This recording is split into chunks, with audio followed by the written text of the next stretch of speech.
ಕರ್ನಾಟಕದಲ್ಲಿ ನಿನ್ನೆಗೆ ಅಂತಿಮಗೊಳಿಸ್ಬಿಟ್ಟಿದ್ದೀರ.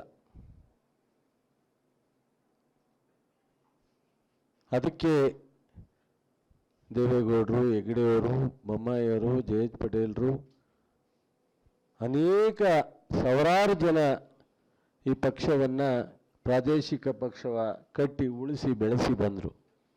ನಿನ್ನೆ ಕೇಸರಿ ಶಾಲನ್ನು ಹಾಕ್ಕೊಂಡು ಅಂತಿಮವಾಗಿ ಬಹುಶಃ ನೀವು ಈ ಪಕ್ಷದ ಒಂದು ಅಂತಿಮ ಯಾತ್ರೆಗೆ ತಿಲಾಂಜಲಿಯನ್ನು ತಾವು ಎಳೆದಿದ್ದೀರ.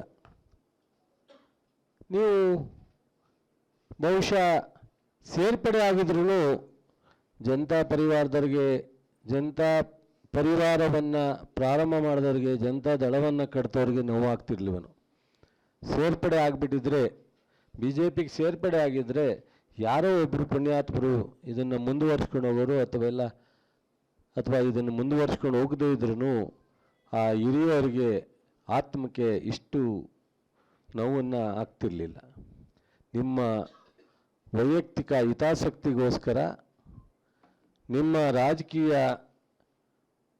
ಕಟ್ಟಲಿಕ್ಕೋಸ್ಕರ ಒಂದು ದೇಶದ ಒಂದು ಬದಲಾವಣೆ ತರಲಿಕ್ಕೆ ಜಯಪ್ರಕಾಶ್ ನಾರಾಯಣವರ ಏನು ಹೋರಾಟ ಇತ್ತು, ಆ ಒಂದು ಈ ನಿನ್ನೆ ಮಂಡ್ಯ ಜಿಲ್ಲೆಯಲ್ಲಿ ಇಲ್ಲಿವರೆಗೆ ಕಾಂಗ್ರೆಸ್ JDS ಇತ್ತು, BJP ಇತ್ತು, ಆದರೆ ಗಣನೀಯವಾದಂಥ ಮಟ್ಟದಲ್ಲಿರಲಿಲ್ಲ. ಇವತ್ತು ಸಂಪೂರ್ಣವಾಗಿ ಇವತ್ತು ಹಸಿರು ಸಾಲಾಕೊಂಡು ಹೋರಾಟ ಮಾಡ್ತಿದ್ರಿ ದೇವೇಗೌಡರ ನಾಯಕತ್ವದಲ್ಲಿ.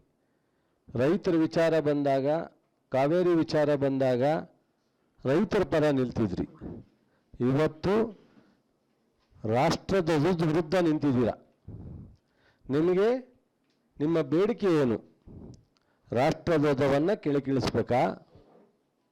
ನನಗೆ ನೀವು ಸ್ಪಷ್ಟತೆಯನ್ನು ಕೊಡಬೇಕು. ಕೆರಗೋಡಲ್ಲಿರ್ತಕ್ಕಂಥದ್ದು ನಾವು ಯಾವುದೋ ಒಂದು ನಮಗೆ ಬೇಕಾದಂಥ ಧರ್ಮದ ಬಾವುಟವನ್ನು ನಾವು ಆರಿಸಿಲ್ಲ.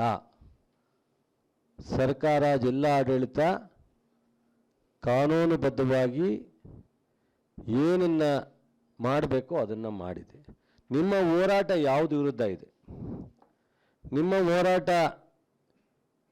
ಏನಕ್ಕೋಸ್ಕರ ಹೋರಾಟ ಮಾಡ್ತಾ ಇರೋದನ್ನು ಸ್ಪಷ್ಟಪಡಿಸಬೇಕು.